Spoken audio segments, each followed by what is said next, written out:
नमस्कार, lead India news में आपका स्वागत है। मैं हूं डॉक्टर तरुणा एस गौड़। एक कहावत है, लोहे को लोहा काटता है। अगर इस कहावत का इस्तेमाल अपराध को काटने के लिए अपराधी को पैदा करने से किया जाए, वो कितना घातक हो जाता है और सत्ता के गलियारों में वो किस तरह पैंठ बनाता है, इसका उदाहरण है अतीक अहमद। 24 फरवरी को यूपी के प्रयागराज में एक बहुत ही हाई प्रोफाइल मर्डर हुआ था। उमेश पाल की सरेआम हत्या कर दी गई थी, जबकि उनके पास 2 गनर भी सुरक्षा में मौजूद थे। एक सुरक्षाकर्मी राघवेंद्र की मौके पर ही मौत हो गई थी, दूसरे अस्पताल में इलाज के दौरान उनकी भी मौत हो गई। ये हमला एकदम फिल्मी स्टाइल में हुआ। गोलियां बरसाई गईं, बम चलाए गए। मामला जुड़ा था 2005 में बीएसपी विधायक राजू पाल की हत्या से। राजू पाल की जब हत्या हुई थी, उसमें उमेश पाल को गवाही देनी थी। उनको 27 फरवरी को फाइनल गवाही देनी थी, लेकिन उससे पहले जो पेशी लगी वो 24 तारीख को थी। जब वो उस पेशी से लौट रहे थे, तब इन्हें बाजार में घेर कर हत्या कर दी गई। गाड़ी चलाने वाला अरबाज था और बम चलाने वाला गुड्डू मुस्लिम। अरबाज को पुलिस ने एनकाउंटर में ढेर कर दिया और गुड्डू मुस्लिम के घर पर बुलडोजर की कार्रवाई हो रही है और भी दूसरे लोगों के घर पर बुलडोजर चले हैं। अब इन आरोपियों में गुलाम, अरमान, साबिर, शाहरुख उर्फ पिंटू की तलाश की जा रही है और सदाकत खान को अरेस्ट कर लिया गया है। 1 मार्च को अतीक अहमद के करीबी जफर के घर पर भी बुलडोजर चला। ये घर बहुत ही शानदार था, 3 करोड़ का ये बताया जा रहा है। उमेश पाल की हत्या के बाद विधानसभा में जब सीएम योगी ने कहा कि वो माफियाओं को मिट्टी में मिला देंगे, उसके बाद गुंडों में खौफ का माहौल फैल गया। अतीक अहमद, जो एक समय यूपी में खौफ का दूसरा पर्याय हुआ करता था, वो भी डर गया और उसकी पत्नी ने सुप्रीम कोर्ट में एप्लीकेशन दी सुरक्षा मुहैया कराने के लिए। अतीक अहमद की पत्नी शाइस्ता परवीन ने कहा कि जब से उन्होंने मेयर पद के लिए चुनाव लड़ने की तैयारी की है, तब से उनके खिलाफ साजिश की जा रही है। इसी साजिश के तहत उमेश पाल की हत्या की गई, ताकि इसका इल्जाम सीधे सीधे अतीक अहमद पर लग जाए। अब इसके बाद अहमदाबाद जेल से जब यूपी लाया जाएगा, तब उनकी जान को खतरा होगा। तो शाइस्ता परवीन ने चिट्ठी लिखकर रिक्वेस्ट की है, सीएम योगी से भी कहा है कि उनके पति और देवर को सुरक्षा मुहैया कराई जाए। आज जो इतना बड़ा ये गैंगस्टर गिड़गिड़ा रहा है, एक समय था जब अतीक ने पूरा आतंक मचा कर रखा था। दरअसल शुरुआत इसकी पुलिस की शह से ही हुई थी। ये बात 1970 की है, जब प्रयागराज थोड़ा विकसित हो रहा था, वहाँ स्कूल कॉलेजेस खुल रहे थे। उस वक्त पर 17 साल का एक लड़का था जिसके ऊपर मर्डर का इल्जाम लगा। इसके बाद उसने वहाँ के एक बहुत बड़े गुंडे चांद बाबा को चुनौती दी। गैंग वॉर आपस में चलती रही। पुलिस भी चांद बाबा को कुचलने के लिए अतीक अहमद का इस्तेमाल करती रही। लेकिन एक समय आया जब अतीक अहमद पुलिस के लिए भस्मासुर बन गया।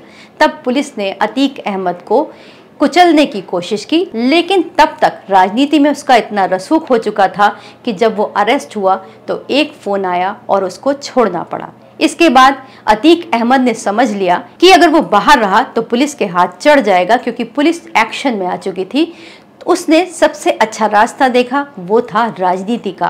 तब अतीक अहमद ने पहला चुनाव लड़ा 1989 में। 89 में वो जीत भी गया और उसके बाद लगातार उसने 1993 और 96 में लगातार जीत भी दर्ज की। इतना ही नहीं, ये तीनों चुनाव उसने निर्दलीय रहते हुए जीते। उसके बाद उसने सपा ज्वाइन की। सपा में ज्वाइन करके उसने फिर आतंक मचाया और राजनीतिक गलियारों में अपनी पहुंच का इस्तेमाल किया। उस पर जमीनें कब्जाने का आरोप भी है, लेकिन उसकी एक गलती उसे ले डूबी। 26 दिसंबर 2018 को उसने अपने खौफ को बनाए रखने के लिए एक बिजनेसमैन मोहित जायसवाल का किडनैप करवाया, वो भी देवरिया जेल में बैठे बैठे। मोहित जायसवाल को देवरिया जेल लाया गया, जहां पर उसकी पिटाई की गई। उसके बाद उनकी एसयूवी छीन ली गई। जब वो वापस आए तो उन्होंने अतीक अहमद और उसके साथियों पर ये आरोप लगाया कि उनका किडनैप किया गया और उन्हें डराया गया। ये मामला काफी हाई प्रोफाइल हो गया और ये सुप्रीम कोर्ट पहुंचा। सुप्रीम कोर्ट ने अतीक अहमद को देवरिया जेल से इलाहाबाद के नैनी जेल भेजने की बात कही, लेकिन उस वक्त क्योंकि चुनाव थे तो नैनी जेल से इसे सीधा आउट ऑफ स्टेट अहमदाबाद की जेल में ट्रांसफर कर दिया गया। तब से यानी 2019 से अतीक अहमद साबरमती जेल में बंद है। 17 साल से जुर्म की शुरुआत करने वाले प्रयागराज के एक छोटे से मोहल्ले चकिया में रहने वाले और तांगा चलाने वाले फिरोज के बेटे अतीक ने अपना एक नाम पैदा कर लिया था। लेकिन ये नाम थोड़ा कमजोर हो रहा था अपराध की दुनिया में भी और राजनीति की दुनिया में भी। अतीक अहमद ने इसे एक बार फिर से खौफ पैदा करने के लिए एक कदम उठाया और इस बार अतीक अहमद के छोटे भाई अरशद ने ये काम किया। अरशद इस वक्त बरेली जेल में बंद है और उसने एक हत्या की साजिश रची जो थी उमेश पाल की हत्या की साजिश। दरअसल उमेश पाल राजू पाल जो बीएसपी विधायक हमने शुरू में बताया उनकी हत्या के गवाह थे। हालांकि राजू पाल भी एक समय अतीक का राइट हैंड हुआ करता था। तो कुल मिलाकर ये जो हत्या के तार हैं वो जेल में ही बुने जा रहे थे। इस बार जब बरेली जेल से इस हत्याकांड की साजिश रची गई तो इस बार एक बार फिर से अतीक अहमद रडार पर आ गया और सख्त कार्रवाई हो रही है।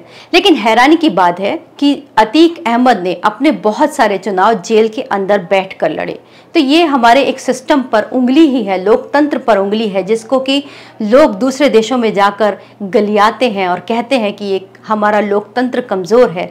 लेकिन यही हमारे लोकतंत्र की एक कमी भी है कि अपराधी और गुंडे भी जेल में बैठकर लगातार माननीय सदस्य बन जाते हैं, वो विधायक बन जाते हैं, सांसद बन जाते हैं। लेकिन जब उन पे सख्त एक्शन होते हैं तो वो पुलिस और प्रशासन के आगे गिड़गिड़ाने भी लगते हैं।